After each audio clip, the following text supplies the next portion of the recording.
Everybody, this is the What School Could Be in Hawaii podcast. I'm your host, Josh Rapoon. This is the fourth on the road episode, and we're here at Maui Preparatory Academy, and we're with Robert Landau, who is the head of school. Robert, welcome. Hey, thank you, Josh. Pleasure to be with you. So, Robert, let's start with the bio part, which I always like to do at the beginning of the podcast. You spent roughly 40 years in schools in various positions, but this position that you have at Maui Preparatory Academy is your first in an American school. So let's talk a little bit about the previous schools and the positions that you've held and some of the things that you've done at those schools.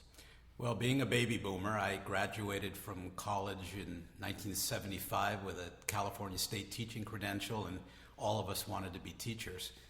I told my mom that I was going to go to Switzerland for a year, and after 22 years in Switzerland, I left with a shipping container, a wife, and 2 children, having arrived with 1 suitcase.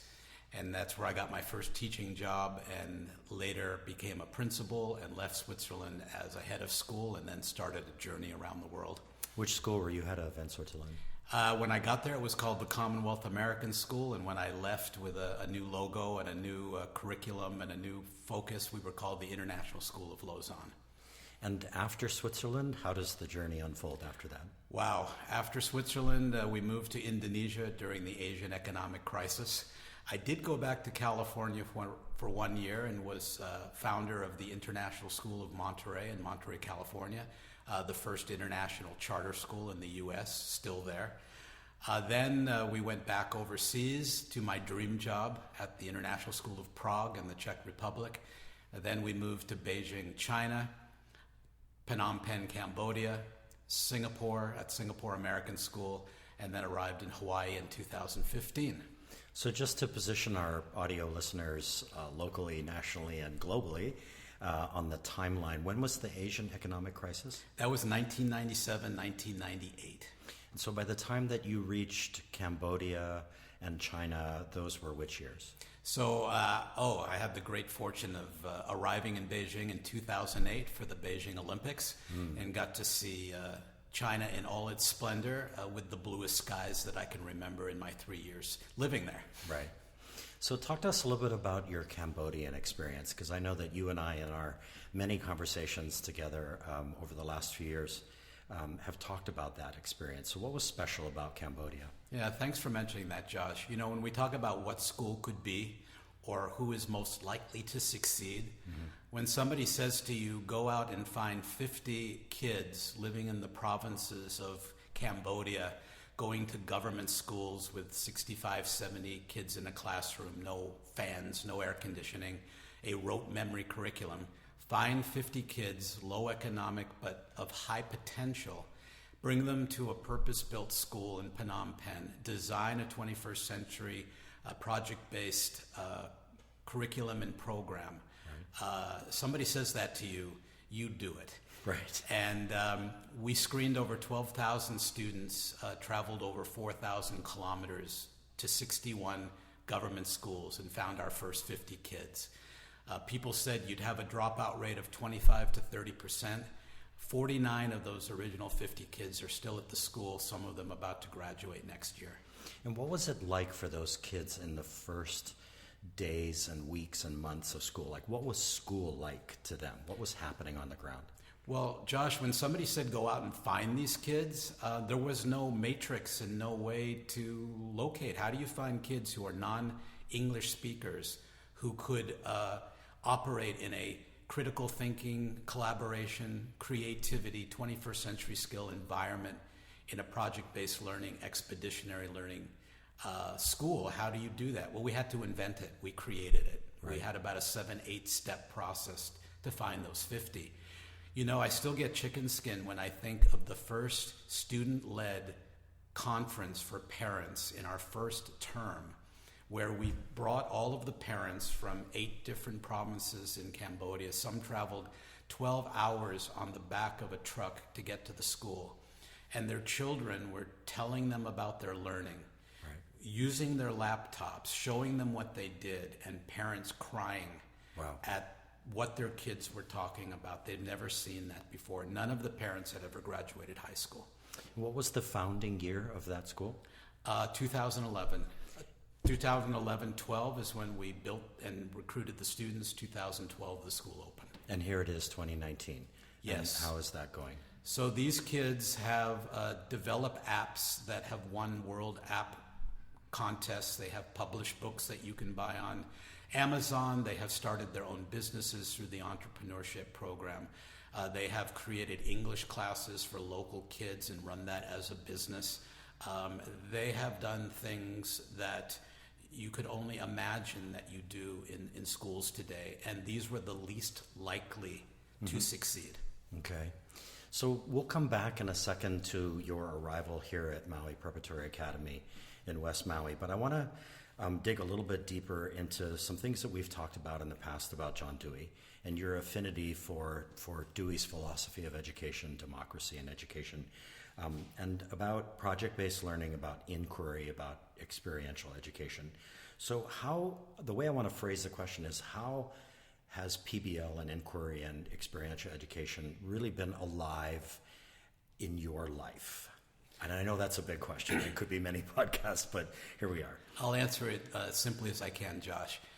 John Dewey died the year that I was born, 1952.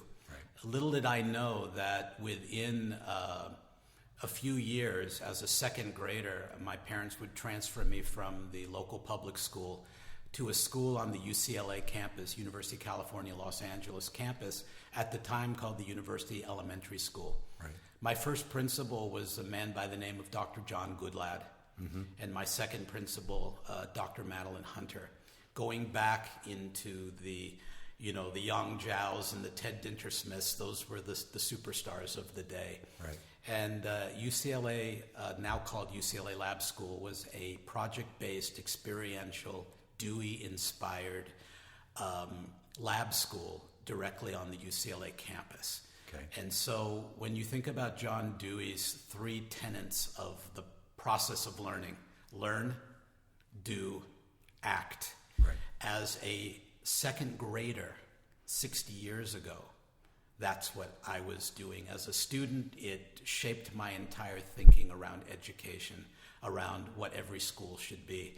I graduated University of California Lab School in sixth grade, went to public school, and thought I had gone to another planet. I couldn't understand why school was like that, where I had a little report card and I had to do subjects with different teachers, and I stayed in the classroom all day. I couldn't understand what my parents had done to me. Why couldn't the school have gone on to junior high and high school? I was so sad. Right. It seems like, Robert, that at times, for those of us who are super involved and interested in education, that we get caught up in a lot of jargon. So I just want to take a second to distinguish between, let's say, project-based learning or inquiry-based learning or experiential education. What are the simple differences without getting too much into the weeds? Well, the simple differences is, if you think back to before we created this factory model of education, kids were learning out in the fields, on farms, in the countryside. They had to learn to do things. And then when the storm came through and when the tornado was about to hit or the fire appeared or the flood came, kids had to react and apply what they learned in the real world in an unpredictable situation. It's what we today call relevance. And so for me, it's not about doing the projects. It's not about the name. Right. It's about getting kids to learn first, experience it, and then act upon and demonstrate that learning has relevance and that they can get thrown blindsided at different things and they can still react and use their critical thinking to do something profound. It's so funny because today I was at your house earlier today resting, and then I took an Uber up here to your campus for this particular moment for a screening of Most Likely to Succeed a little bit later in the evening. I had the most extraordinary conversation with my Uber driver. He's actually a maintenance director at a resort that's just down the street from your house. And I started asking him questions about what the essential skills are of his job. And he talked about carpentry, and he talked about plumbing and electrical and all of these different kinds of things. But really what he was talking about, and he and I did talk about it, is critical problem solving. And he was very enthusiastic, like, yes, critical problem solving, because I think for him it's just like, wow, what's going to happen next? And how do I navigate my way through that? So talk to me a little bit about how, through your experiences prior to Maui Preparatory, that kind of critical problem solving was at the heart of what you were doing as an educator, as an administrator. Well, first of all, I hope you got his name, because I'm looking for a facilities manager, and he's got all the right skills. I do have his name. I actually have it in my Uber app. Outstanding. Yeah. That's another 4 podcast series. Yeah, I know. And so I think I want to go back to maybe my first teaching job. Right. And talk about how I figured this out as a teacher, having applied my experience at the lab school as a kid, and then arriving in a school that didn't have any textbooks or any curriculum whatsoever. And they just told me, teach these kids. I had 11 kids, 10 boys and a girl, teaching 6th, 7th, and 8th grade. Right. And I had to teach science. And we were doing a project, and I filled balloons with hydrogen gas using zinc and hydrochloric acid. You probably shouldn't have done that. Right. Putting zinc into a bottle, putting in hydrochloric acid, and then filling the bottle with gas, putting a balloon on top. Right. And we attached a note to our balloon. And a scientist from Hoffman LaRoche Pharmaceutical Company found one of our balloons in the forest walking his dog, contacted us, I think by phone, because there was no email, and all of our kids got to travel to Zurich and visit the pharmaceutical company. Right. And it made me realize right then that we spend an enormous amount of time talking about what the solution is, and the problem solving, the critical thinking. You know, what have I learned in my entire career as a teacher, as a principal, as an administrator? Just peel away the onion and just get the kids down in the mud doing the dirty work of learning, doing, and acting. Acting, right.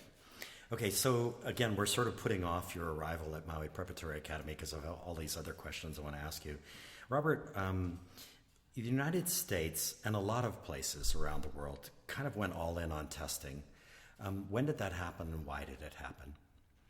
Well, again, if you think about that, in 1958, 59, I was going to this school at UCLA, and we had no testing, no grades, parent-student conferences, and somehow that was okay.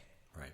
And then I arrived in junior and senior high, and they told me to show up at the gym with a number 2 pencils on a Saturday morning at 8 o'clock. Right. So again, I think we've heard this so many times before, Josh. You know, we were creating a factory model of education that needed a standardized output of what our kids were able to do, and that both teachers and schools had this enormous pressure around the teaching to the test and getting the points right. Right. You know, I remember sitting in a classroom as a kid when Sputnik went up, and we all freaked out around trying to get ahead of the Russians. And the politicians responded, I think, in a way that standardize, make all of our kids the same, because it seems like that's what they were doing over there, so maybe we should do it over here. Forgetting the very nature of that can-do pioneer spirit of the American agrarian society that created something out of nothing. In your estimation, is the United States, is the curve of testing going up, or has it already peaked and is it starting to come down? Well, you know, Josh, we keep looking at these international, the PISA scores, and we keep realizing that for some reason America is down 14th, 20th in some of those tests. And we're trying to compete.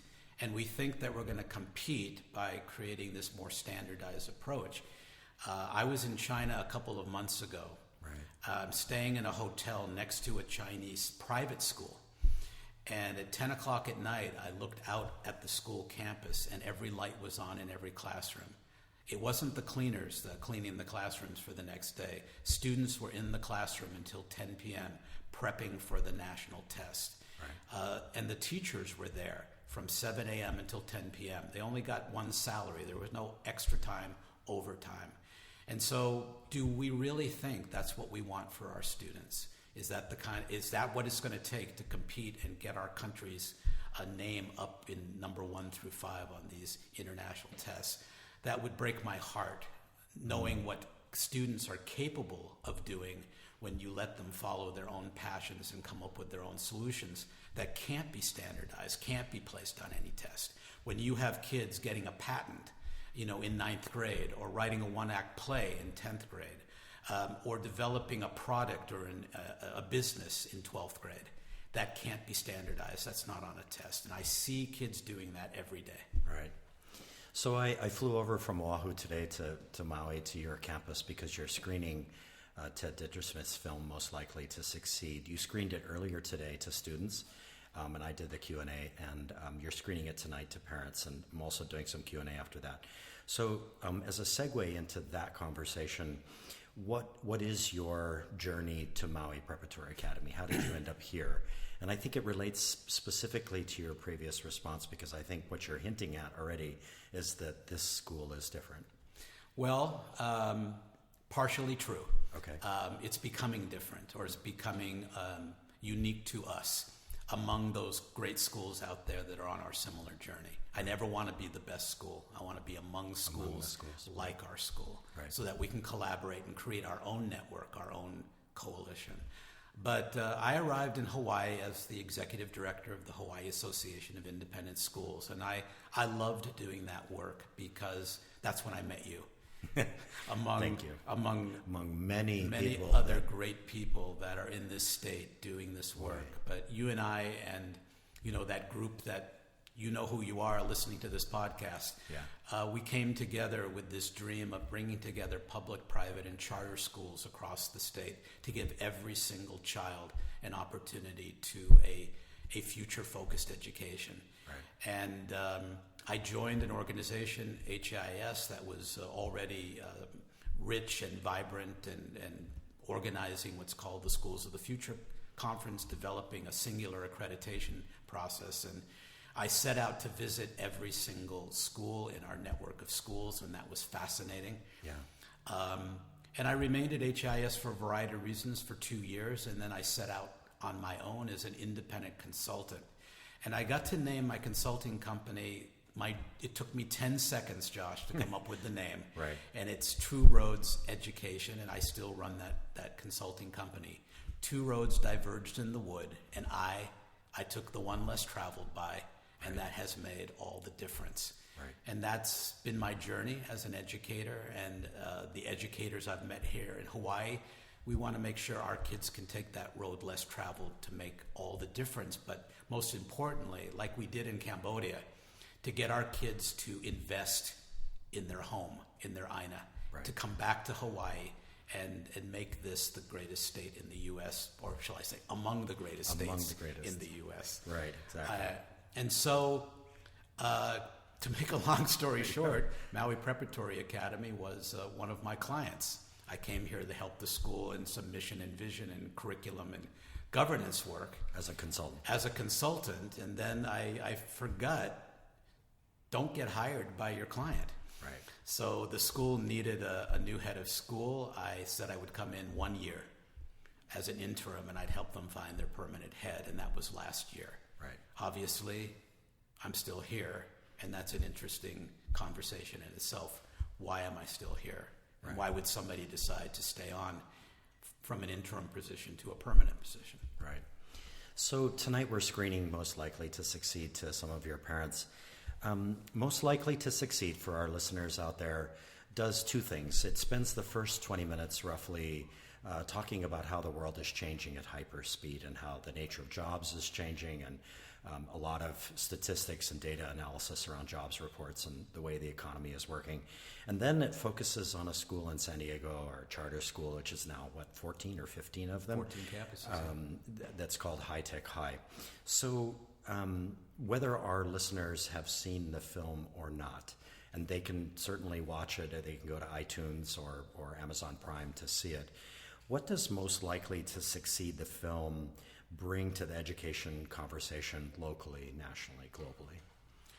Well, the reason we're showing it tonight is because we're on that journey that many schools are on. How do you move from a 20th century preparatory school to a 21st century in almost 220, and prepare our kids for their future and not our past? The Right. John Dewey, talks about if we teach our kids the way we did in the past, we rob them of their future. Right. So we're showing the film, that was already made in 2015, now in 2019.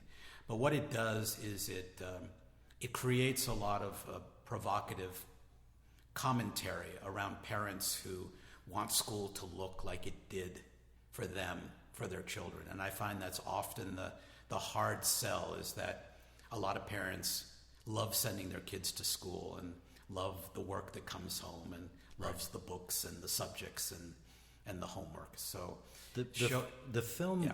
there's a part of the film where the narrator says that parents are being asked to make a bet. What is that bet? Well, they also say something as well, Josh, and that is, we don't know that changing our school is going to make things worse for our kids. Right. And so the bet is what we're doing in schools like Maui Preparatory Academy and others. I just say to our parents, I guarantee you it's going to be equal or better than what we have. Right. It's not going to be worse. And so that's the bet that parents make around, do they trust the school that's making these changes while their children are still in the school that's being changed? Right. When I've screened the film and when we've screened the film together, we've found that sometimes the best conversations that the film generates come from questions that are coming from the audience. In other words, asking them to have these questions on their mind as they go through the film. What are the important and essential questions that the film raises? And then we get a chance to discuss that after the film, rather than having somebody just talk about the film. What are the questions that the film really bubbles up to the surface? Well, if you think about the questions that our students were asking today, it came from two different perspectives. We had the students that asked the predictable questions: how are you going to change the school and get me into college? Because the colleges want what we have, not what you're talking about. Right. Then the second child who's sitting there going, you're speaking to me. I am that expeditionary learner. I am that independent thinker. I am that student that stares out the window when I'm learning pre-calculus, but become engaged when you tell me I can become an active learner. Right. So you're speaking to those two audiences every time you're speaking, showing the film to students. Parents, of course, some of them will say, it's about time. I endured the school that you're talked about to change, and thank goodness you're making it different for my child. And then there's the parent that's frightened for their children, that they're not going to get into the college because we haven't given them the courses and the tests and the preparation. Right. So, because time is short, Robert, oh my God, this is going by so fast. My father used to talk about, there are two kinds of BS. There's the literal BS that comes out of the cows behind. And then, because he was a Harvard guy, he talked about Harvard BS, which is the other kind, right? So let's cut through the Harvard kind of BS here, and let's talk about renovation. So today, we've had several conversations about what it actually looks and sounds and feels like when your school is under renovation. So tell me about that. And we had that conversation, didn't we? We always talk about that analogy of tinkering with the engine on the plane while it's in the air. Right. You know what? I don't buy that anymore. You know why? That's really dangerous. It is.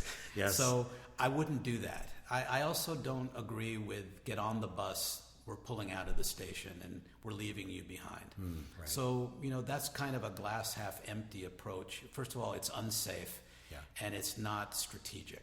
Yeah. On the other hand, I always talk about that third grader who's listening to this podcast and all these conversations and saying, so you have a better way of teaching me, you have a better way of organizing my school, but you're telling me I have to wait until you think it's okay to do this with me, or till the district agrees, or the school agrees, or the parents agrees. I'm getting myself a litigation lawyer and I'm suing you for malpractice because you say you can teach me better, just like you could cure me better if you were a doctor. Right. So I like the analogy of renovation. Okay. The fact that, and I did this to my house on Oahu. We lived in the house while there was dust and dirt and debris all around us. Yeah. But we had a plan, and that plan was going to mean that when our house was finished, it was going to be a better house than it was before. Right. And so that's what we're doing at our school. We're renovating, but we have a very tight timeline. We have a 3-year timeline from the beginning of the planning to the moving into our new house that's been renovated. Can you give me a specific example from any grade of a specific renovation that's underway? Well, we're renovating the whole school. So the most singular renovation that we created was what we're calling Impact Wednesdays. Okay. And so it's kind of that Google 20% time. Yes. So we thought, well, we're going to take one day out of the week and make that different, special, unique. And so we created Impact Wednesdays. Every Wednesday, we do school differently. And we've created 3 strands. Strand 1 is social emotional learning. Strand 2 is stewardship and global issues. And Strand 3 is the passion project internship phase of the journey for our kids. Right. That's a major shift in our thinking. And we did it 1 year before we were told it was safe to move back in the house. Right. I did a podcast episode earlier in this season with Melissa Spegens, who's the principal at Waimea Canyon Middle School. She's also doing, it's not Impact Wednesdays, it's actually 20% time that's tacked onto every day. Mm-hmm. And the kids are self-selecting into thematic rooms like, peace and social justice or life underwater or environmental, these sorts of things. So it sounds like there's some similarities there. There is, except when you take an entire day, it gives you, and we're trying to do interdisciplinary work. Right. So it's that relevance thing we talked about earlier, where we take what we learn in the real world in unpredictable situations. Today we had kids out learning everything about net fishing, and they needed the whole day to do it because they had to learn everything about it. They had to learn about the fishing itself. They caught the fish, cleaned the fish, cooked the fish, and they learned a whole lot of other things along with it. And you can't do that in 20% of a day. So we've decided to devote the entire day. And then we're starting to infuse other things into the other 4 days in elementary school and in middle school. Do you notice that there's a spillover in the other 4 days of the week where faculty, students, maybe even parents are thinking, I really like Impact Wednesdays. I don't really want to go back to the other days. Have you seen that?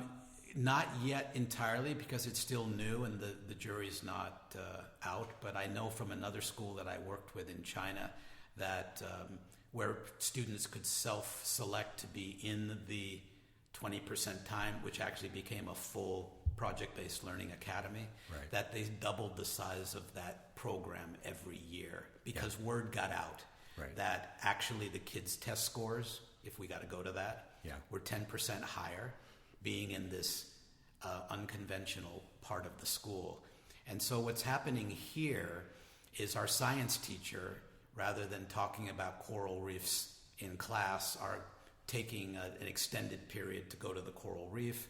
We've created something called Mission Block in our middle school. So they have Impact Wednesday, but now they have these new elective courses that are being created by the students and the teachers. So it's just starting to seep out into the entire school. So this seems like a perfect moment to do a quick segue to your mission and vision. And we'll come back to the next question in a second, which is really important. Okay. Talk to us about your mission and vision and your philosophy of clarity and being concise when it comes to mission and vision.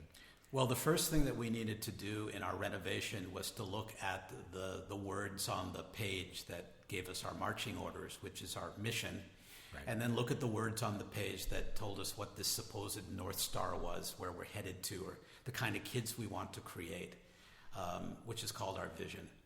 And I have done so much accreditation, consulting, and school visits that I know that those paragraphs, nobody knows what they are. And when I came to this school, I asked everybody what the mission was, and no one could tell me. They could paraphrase it.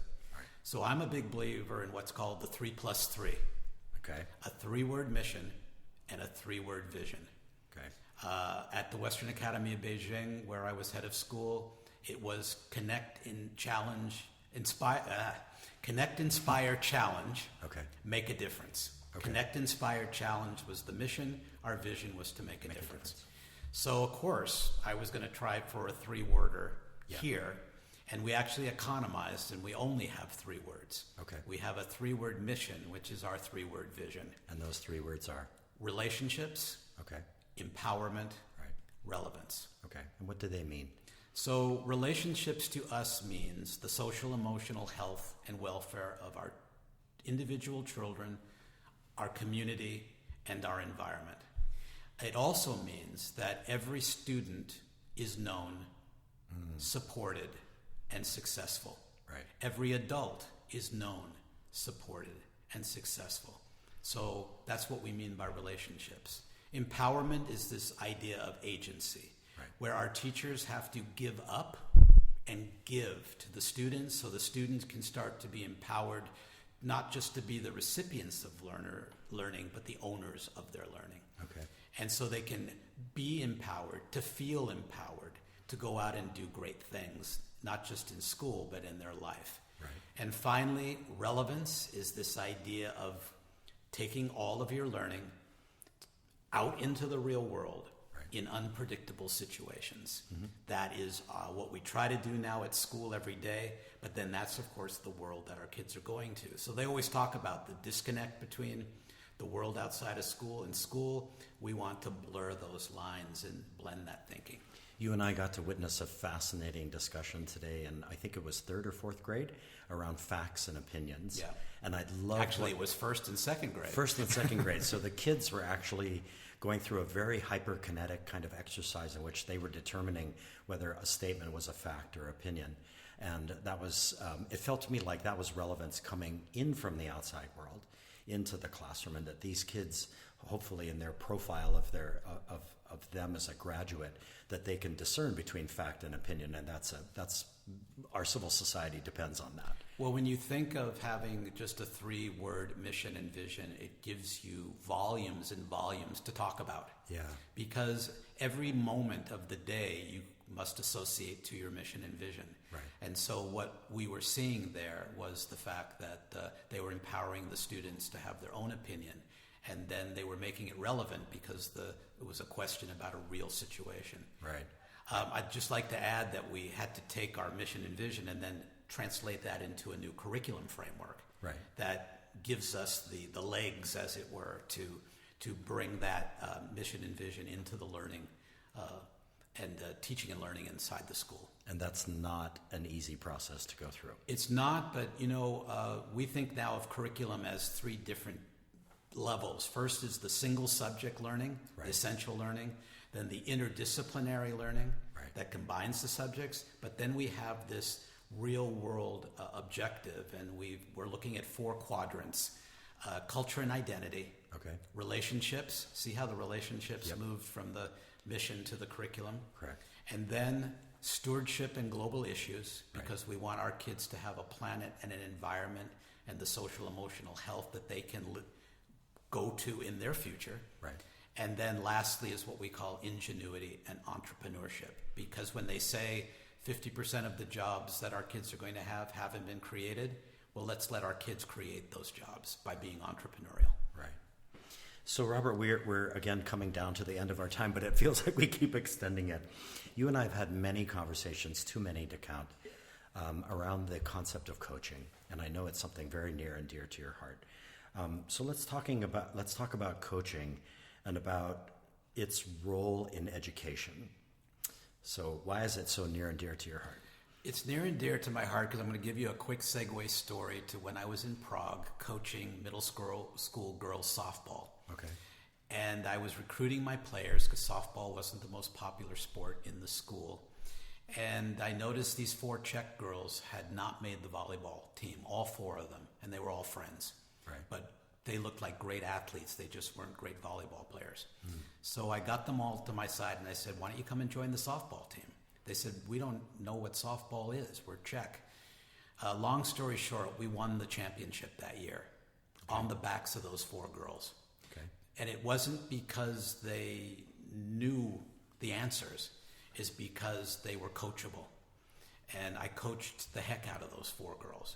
Right. And it made me realize that teacher evaluation is something that we do to teachers, and coaching is something we do for teachers. Okay. And so I started to think about teachers as coaches. Right. And for me as an administrator, as their coach, and then they are the student's coach. Think of that math class as your team. Right. And rather than, you can't expect your whole team to perform on the field the same way at the same time. You've got to go in there and you've got to individually coach those players so they can perform better as a team. If you can raise the performance of each player, you're going to improve the results of your team. And so I have found now that my teachers come to me for coaching. Okay. They certainly don't seek out evaluation. Right. They come off their own motivation and inspiration and say, what can I do to do this that you're talking about? And will you coach me? And will you come in and see how I'm performing on the field, knowing that it's the first game of the season and that I've got a lot of games to play this semester? Right. And so I keep coming back at their bequest, and they keep showing off their new skills, and they're proud of it. And that's what you saw in 1st and 2nd grade today. Yeah, you absolutely. saw 2 teachers that wanted to be coached. They were coachable, and they want me to come in and stand on the sideline, root for them, and then come in, like I did after school today, to that lead teacher and say, wow, that was a great game you played in there with your team. Right. Robert, I remember with complete clarity a moment when I was teaching at a private school on Oahu, and it was the end of the year, and my AP scores were coming in. And I remember sitting on the bench outside the principal's office, holding the envelope in my hand, and my hands were shaking because I was about to find out whether my students had, mostly scored 4s or 5s or 3s. And I just remember that there was something very wrong about that moment. And I knew that I was going to be evaluated almost exclusively on that score, or on those scores. So what do you say to that teacher, that me sitting there 5 years ago on that bench? Well, the thing is that if you're sitting on the bench kind of sad about what may be your performance, a good coach sits down with their player and starts that very, very important conversation between the two of you around it's okay. Is it around why those scores are so important to the institution and therefore to me? Or is no, it because else? Ultimately your player's performance is about self-esteem. It's about intrinsic motivation. Right. It's about their feeling of self-worth. And if you believe that you're going to be judged on your students' scores, then we've lost the game. Yeah. And so I'm much more concerned at the end of the day with social emotional learning. Right. And that's the social emotional learning of everybody in the building. But it works both ways. We're a team. I had a different experience at a different school where the scores actually mattered absolutely not at all. And what really mattered to me and my students, because we were pushing the envelope in those classrooms, mostly AP US and AP Euro, the envelope that we were pushing was building community together in the classroom and project-based, inquiry-based, experiential education. For me, the metric of success there is that I'm still in touch with all those students, and they want to be in touch with me, and they're telling me what they're doing, and they're succeeding in some really marvelous ways, which is very, very cool. Well, I also know, and coaches know this, I met up with a couple of my softball players a few years ago in Prague, and both of those kids had a lot of trouble in school. And in fact, one of my pitcher, a lot of the teachers wanted her exited from the school. And we had lunch together all these years later, and they said, Mr. Landau, it was all about the coaching. You gave us the self-esteem and the motivation. And it's not about me. There's such great coaches out there. Right. And so I would say, Josh, that when we talk about empowerment, we want to empower our school leaders to take risks in their schools. I think those principals need coaching. Yeah. They don't need to be told they're empowered. They don't need to be given a mandate or permission. Okay. Because I've met a lot of principals who say, how do I do what you're asking me to do? Right. Well, coaching. Coaching, right. So I'm just looking at my watch here, and I think we have just enough time for one more question. Okay. So we did a screening this morning. You actually did it over 2 days of screening most likely to succeed to your student body. And I had the privilege of doing the Q&A afterwards. And so we set it up by having them talk to each other in pairs over a minute to come up with the essential questions of the film. And there was one kid, we can't name him, so we're just going to call him Joe, who was extremely interesting and worthy of a comment on your point. So what was it about Joe that was so interesting in that moment? Well, Joe is a kid who has a physical challenge in one of his arms. And so in many schools, he might be the one that is the sideline kid who doesn't get involved. Right. This particular kid, when you think about intrinsic motivation and character and grit and perseverance, he knows how to do school. And he does school extremely well. He is a straight A student. He scores 4s and 5s on his APs. And you would think it might stop there. Right. But he's also in swimming. He swims the 500-yard swim. He does Xterra games. He does cross country, and he does golf. But he's also in our band. Right. He's in our play, and he's now he's the treasurer of our Global Issues Network Conference Committee. Right. And so and he asked a question. Yeah. His grades are... His grades are perfect. Okay. He told me they did the SAT yesterday. He told me this morning at band practice, Mr. Landau, I think I got an 800 on the math. Right. Confident. Okay. So what makes Joe most likely to succeed? Because he has absolute passion already. He knows what he wants to do. I think he wants to get the Nobel Prize in physics. Okay. He has problems that he wants to solve, right? Equations that he wants to know the answer to.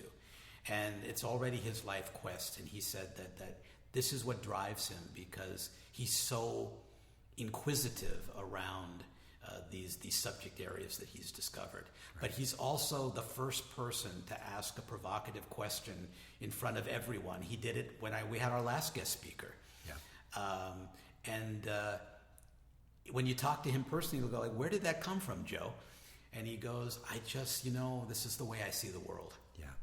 I think that's why he really jumped out at me, because that happens to me as well. These questions seem to come out of some strange place inside, and I felt a great affinity in that moment. Oh, you saw the Josh in the audience. Yeah, absolutely.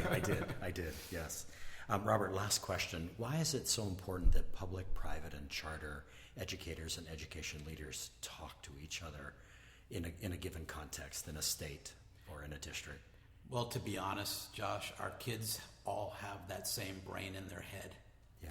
And by the very nature of decisions normally that parents make as to where to place their kids, students deserve an equal right and opportunity to a great education. And so it's not about, I always said when I was head of HIS, if we closed all the private schools in any state, I'm not sure how the public system would react to those number of kids flooding the public schools. Right. And so this has been around for a long time, the fact that, and then introducing charter schools. So it is what it is. Right. But the important thing is that our kids deserve equal opportunity to great education.